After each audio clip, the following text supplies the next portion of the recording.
চায়ের কাপে বৃষ্টি। শহরের এক কোণে ছোট্ট একটা ক্যাফে, বাইরে ঝমঝম করে বৃষ্টি পড়ছে। রাহাত জানলার পাশে বসে কফি খাচ্ছিল আর ল্যাপটপে কাজ করছিল। ঠিক তখনই হন্তদন্ত হয়ে ক্যাফেতে ঢুকলো ফাতেমা। তার পরনের আকাশি রঙের কামিজটা বৃষ্টিতে ভিজে একাকার। ফাতেমা এদিক ওদিক তাকিয়ে বসার জায়গা খুঁজছিল, কিন্তু সব সিট বুকড। অগত্যা সে রাহাতের টেবিলের উল্টো পাশে এসে খুব কুণ্ঠিত স্বরে বলল, এক্সকিউজ মি, আমি কি এখানে একটু বসতে পারি বৃষ্টি থামা পর্যন্ত? রাহাত ল্যাপটপ থেকে চোখ সরিয়ে তাকালো। মুহূর্তেই যেন সময়টা থমকে গেল। ফাতেমার ভেজা চুল থেকে বৃষ্টির এক ফোঁটা জল চিবুক বেয়ে টুপ করে টেবিলের ওপর পড়ল। রাহাত মুচকি হেসে বলল, নিশ্চয়ই, বসুন। আধ ঘন্টা কেটে গেল, কেউ কোনো কথা বলছে না।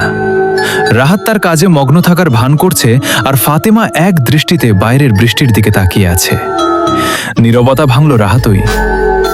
এই বৃষ্টিতে কফির চেয়ে আদা চা বেশি ভালো লাগতো, তাই না? ফাতেমা চমকে তাকিয়ে হাসল। ঠিক ধরেছেন, আমার আবার বৃষ্টির দিনে চা ছাড়া চলেই না। এরপর শুরু হলো গল্প। কোনো ভারী আলাপ নয়, সাধারণ কথা। কার কোনো গান পছন্দ, কে কোনো বই পড়তে ভালোবাসে।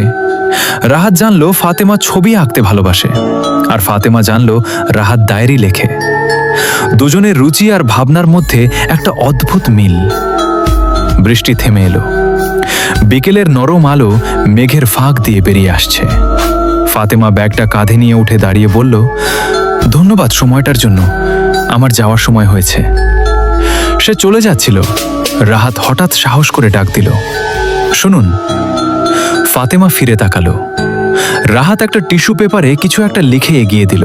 বলল, যদি কখনো আবার বৃষ্টি নামে আর আপনার আদা চা খেতে ইচ্ছে করে, তবে এই নাম্বারে একটা টেক্সট করতে পারেন। ফাতেমার টিস্যুটা হাতে নিয়ে কিছুক্ষণ তাকিয়ে রইল, তারপর একটা মায়াবী হাসি দিয়ে ক্যাফে থেকে বেরিয়ে গেল। রাহাত জানলার বাইরে তাকিয়ে দেখল ফাতেমা হাঁটতে হাঁটতে একবার পেছনে ফিরে তাকালো এবং তার হাতে থাকা টিস্যুটা খুব যত্ন করে ব্যাগের চেইনের ভেতর রাখল।